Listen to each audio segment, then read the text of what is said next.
Hallelujah. എല്ലാ ദൈവമക്കൾക്കും വന്ദനം. Today's message title ഒരു MRI പരിശോധന. ന്യായാധിപന്മാരുടെ പുസ്തകം 7-4 യഹോവ ദൈവം പറയുന്നു, ഞാൻ കൽപ്പിക്കുന്നവൻ പോരട്ടെ.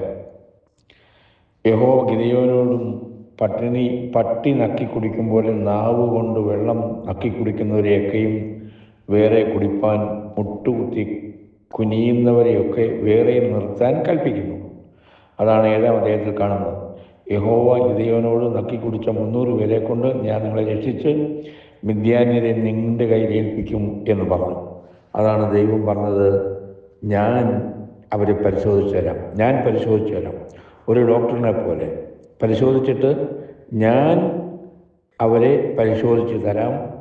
അതെ, അങ്ങനെയുള്ളവർ ജയിക്കുന്നവർ പോരട്ടെ, ഞാൻ കൽപ്പിക്കുന്നവൻ പോരട്ടെ. ഇതാണ് നമ്മളിവിടെ കാണുന്നത്. യഹോവയ്ക്ക് ആവശ്യം കുറച്ചുപേരെ ആണെങ്കിലും അത് നക്കി കുടിക്കുന്നവരെയാണ് വേണ്ടത്. അവരാണ് ദർശനമുള്ള സമൂഹത്തിൻ്റെ അടിത്തറ വേഗത്തിൽ കാര്യങ്ങൾ മനസ്സിലാക്കി ചെയ്യുന്നത്. അതൊരു പ്രയത്നമാണ്. അതൊരു തപസ്യ കൊണ്ടേ സാധിക്കുകയുള്ളൂ. ഇന്നത്തെ ഭക്തന്മാരുടെ കൂട്ടവും ഇതുപോലെ വേർതിരിക്കാവുന്നതാണ്. നക്കി കുടിക്കുന്നവരും മുട്ടുകുത്തി കിടന്ന് കുടിക്കുന്നവരും ഭൗതികതയുടെ അതിപ്രസരത്തിലാണ് ആയിരിക്കുന്നത്. നക്കി കുടിക്കുക എന്ന് പറഞ്ഞു കഴിഞ്ഞാൽ വെള്ളം കയ്യിലെടുത്ത് നക്കി കുടിക്കുന്നത്. മുട്ടുകുത്തി കുടിക്കുമ്പോൾ അവർ അത് യുദ്ധ സാഹചര്യങ്ങളെ അവർ മനസ്സിലാക്കാതെ പോകുന്നു.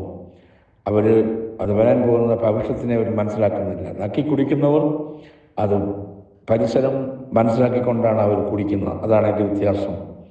അതുകൊണ്ട് ദൈവമക്കളെ സ്തോത്രം. അതെ, നാം ഈ ലോകം ആസ്വദിക്കുമ്പോഴും ദൗത്യബോധം മറക്കാതിരിക്കുകയാണ് ഭക്തൻ്റെ കടമ. മുകളിലോട്ട് നോക്കുവാനും ദർശനം പ്രാപിക്കുവാനും നമുക്ക് കടമയുണ്ട്. നമ്മളിവിടെ യാത്രക്കാരാണ്. നമ്മൾ വീട് പണിയുമ്പോഴും വിവാഹം നടത്തുമ്പോഴും വലിയ തുക പകുതി നൽകി മക്കളെ പഠനത്തിന് അയക്കുമ്പോഴും ഒക്കെ ശ്രദ്ധയിലെത്തേണ്ടത് ആവശ്യമാണ്. ഈ ലോകത്തിൻ്റെ ധനം നക്കി കുടിക്കുവാനേ നമുക്ക് അവകാശമുള്ളൂ. എന്നാൽ മുട്ടുകുത്തി കിടന്ന് കുടിക്കുന്നവർക്ക് ഭൂഷണമല്ല. നക്കി കുടിക്കുന്നവർക്ക് വെറും കുടവും കുടത്തിനകത്തൊരു പന്തവും കൊടുത്താൽ കാഹളം ഊതാൻ കഴിയും.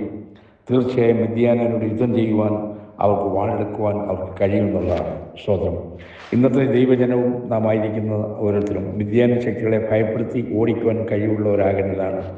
ജീവിത സുഖസൗകര്യങ്ങളിൽ തലയും ഉടലും താഴ്ത്തി സുഖഭോഗങ്ങളിൽ നിമജ്ഞനം ചെയ്യുന്നവർക്ക് രണ്ടാം വരവിനുള്ള കാത്തിരിപ്പിന് സായുജ്യം മനസ്സിലാക്കാതെ വരും. അതുകൊണ്ട് ദൈവമക്കളെ, നമുക്ക് സ്തോത്രം, നക്കി കുടിക്കുന്ന വിശ്വാസികളെ നമുക്ക് വേണം. നമുക്ക് ആഗ്രഹിക്കാം, സമർപ്പിക്കാം. ഈ വചനത്താൽ ദൈവം അനുഗ്രഹിക്കട്ടെ.